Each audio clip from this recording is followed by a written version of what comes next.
Assalaamu calaykum. Fiidiyowga markaad daawato kulli wax badan baad dareemaysaa. Waliba xaaladdan maanta ku jiro. Dadka imika isku xilqaamay waa dad Turkiya. Waxay door bideen maadaama dadka la yiri guryihiina joogaad ma soo bixi kartaan.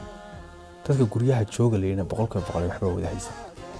Sidaad arkaysaan baa ugu falceliya inay raashin karatoon ku guraan. Haddii ma adeertay xaafadaha ugu baahiyaha badan ama markii horeba aan waxba haysan maadaama guriga jooga leeyri inay guryahooda wax ugu geeyaan oo wax u siiyaan. Taas waxay ka turjumaysaa in isku damqasho iyo walaalnimo iyo wadaninimo iyo dal jacayl iyo muslimnimo ay meesha jirto. Haddaba taa tun la mid ah waxaa jirta dalka Djibouti oo idan lagu soo rogay bandow oo meel walba ciidan la dhigay taasoo micnaheedu tahay inuu qofna qof bixi karin inuu meel u bixi karin qofna wareegi karin. Haddaba waxa wada ogsoonahay boqolkiiba 80 dadka reer Djibouti wax ma wada haystaan.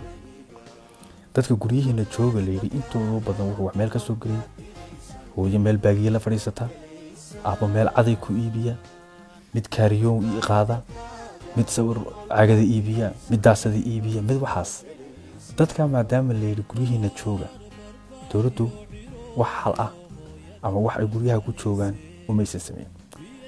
haddaba fariintan waxa aan ku wadnaa ama aan u socotaa waxa weeye waxaad arkaysaa dad badan oo meelaha cilada ah meheradii la xidhay halqab suuqa dhiganaya waxa laga jawaab baaqi madaxweynaha maadaama madaxweynuhu yiri lama soo bixi karo. haddaba suudiintu waxa weeye baaqi ummadda baahiyaha guryaha la jiifa yaa ka jawaabay aw ganacsatadii aw dadkii reer Djibouti wax haystay aw dadkii sadaqada jeclaa aw dadkii taakuleenta jeclaa aw dadkii marka la iraahdo waxaas la ururinaya ama ma adartay wasaaradaha ama shirkadaha la soo ordayay oo dhanay intaasoo kun baan keenay intaasoo milyan baan keenay oo ka jawaabayno baaqa madaxweynaha iyo marwadiisa. dadkaas xaafad walba laga yaabay 10 qof ku nooshahay xaafad 15 xaafad 8 xaafad 9 badankooda waxa ku nool caruurtaasi ma yaqaanaan xanuun baa yimiday ma yaqaanaan bandow baa la soo rogay aabihiin ma shaqay waxay yaqaanaan waxay cunaan haddii waayaan waa dareemi kartaa ilmo yaro gaajoonaya. haddaba dadka ayaa u jawaabay madaxda ama wasiirada ama waxaas markay TV ka hadlayaan sheegayaan nin walba waxa xidhan suud qaaliya saacad qiimaheedu intaas tahay waxyaabaha u xidhan xitaa iyaga labis ahaantooda ugu xidhan waxa dareemaysaa inuu maanta haddii ay iib geeyaan ama ay ugu deeqaan inay taakuleen karto ama wax siin karto 10 qoys ama 20 qoys ama 30 qoys ama 40 qoys.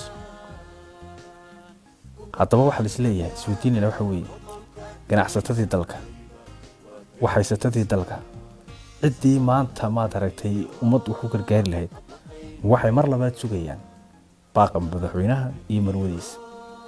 madaxweynuhu hadduu hadlo xaafadaas xaafadu kiilo basala loo geyn doonaa madaxweynuhu hadduu hadlo xaafadu mataasad caana loo geyn karaa ayaan darawayaan.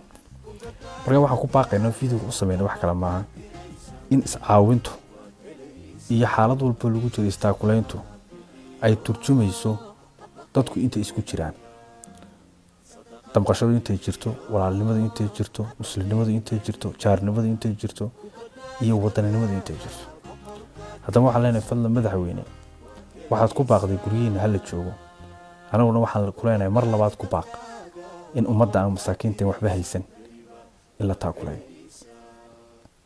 mudan madaxweyne xaafad walba xaafadaha qaarkood waxaa jira dad qaarkood dibadda u joogaan